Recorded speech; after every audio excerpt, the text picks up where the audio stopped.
Hello guys, কেমন আছেন সবাই? আশা করি সবাই ভালো আছেন। নিয়ে চলে আসলাম আপনাদের জন্য আরেকটা নতুন ভিডিও। আজকের এই ভিডিওতে আমি আপনাদেরকে দেখাবো আপনারা যদি যে কোনো ব্লুস্টিকের ইমুলেটর যেমন BlueStack 5, BlueStack 4 এই ইমুলেটরগুলো আর মানে আগে একবার ইনস্টল করছেন, করার পর এটা ডিলিট করছেন, দেন আবার ইনস্টল করতে যাচ্ছেন অন্য একটা ভার্সন। সো তখন যদি আপনাদের এরকম এরর আসে তখন আপনারা কিভাবে সলভ করবেন সেইটা আজকের ভিডিওতে আমি দেখাই দিব। সো আমার এই এররটা দেখতে পাচ্ছেন আসছে latest version already installed. So এখন আমি কি করব, এখানে ওকেতে ক্লিক করে জাস্ট এইখানে রেজিস্ট্রি এডিটর সার্চ দিব। সো এখানে দেখতে পাচ্ছেন রেজিস্ট্রি এডিটর চলে আসছে, এখানে ক্লিক করে দিব আমি। সো ক্লিক করার পর এখানে আমি কিন্তু হচ্ছে একটা দুইটা তিনটা চারটা পাঁচটা অপশন দেখতে পাচ্ছি। 3 নাম্বার হে লোকাল মেশিনে, ঠিক আছে।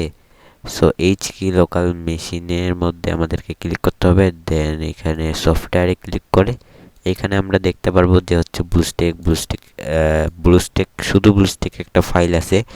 সো আপনাদের যদি BlueStack 5 হয় তাহলে BlueStack NXT থাকবে, আমার BlueStack 4 এই জন্য BlueStack আছে, ঠিক আছে। সো আমি এটাতে কী করবো, রাইট ক্লিক করে ডিলিট বাটনে ক্লিক করে ইয়েসে ক্লিক করে দিব। সো আমাদের প্রবলেমটা কিন্তু সলভ হয়ে গেছে। এখন আমি যদি আবারও এটা ইনস্টল করতে যাই তাহলে এখন কিন্তু এটা সলভ হয়ে যাবে। এখন আমি কিন্তু ইনস্টল নামে ক্লিক করে এখানে ইনস্টল করতে পারবো। সো আমি একবার ফুল ইনস্টল করে কিন্তু দেখাই দিই। সো এখানে কোনো রকমের কোনো ইরর ছাড়া কিন্তু একবার ইনস্টল হয়ে যাবে, আর কোনো ইরর কিন্তু এখানে আসবে না। সো আপনাদের যদি এটাতে হেল্প হয়ে থাকে তাহলে ভিডিওটা লাইক করে দিবেন, চ্যানেলে নতুন হয়ে থাকলে সাবস্ক্রাইব করে দিবেন। সো এখানে 57% হয়ে গেছে, আর কিন্তু আমাদের হচ্ছে অল্প একটু লোডিং নিলেই হয়ে যাবে। সো এখানে 60% হয়ে গেছে, আর 40% লাগবে আমাদের। সো তাহলে কিন্তু হয়ে যাবে। এখানে 60% হয়ে গেছে, এখানে এক্সট্রাক্টিং ফাইল হচ্ছে, সেটার ফাইলগুলো কিন্তু হচ্ছে রেডি হচ্ছে। এই ফাইলগুলো রেডি হওয়ার পর কিন্তু আমাদের ইমুলেটরটা ওপেন হবে।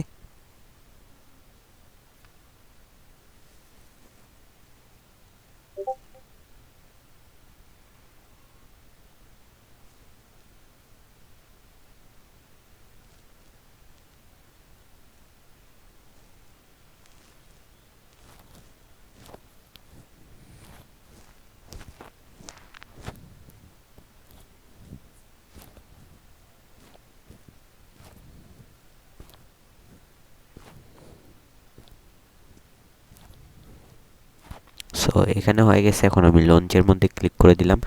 সো লঞ্চে ক্লিক করার সঙ্গে সঙ্গে কিন্তু এখানে দেখতে পাচ্ছি আমাদের ইমুলেটর ওপেন হয়ে গেছে। সো এখানে কোনো রকমের কিন্তু কোনো এরর আসলো না। সো আজকের ভিডিওটা এখানে শেষ করতেছি। সবাই ভালো থাকবেন, সুস্থ থাকবেন, বাই বাই।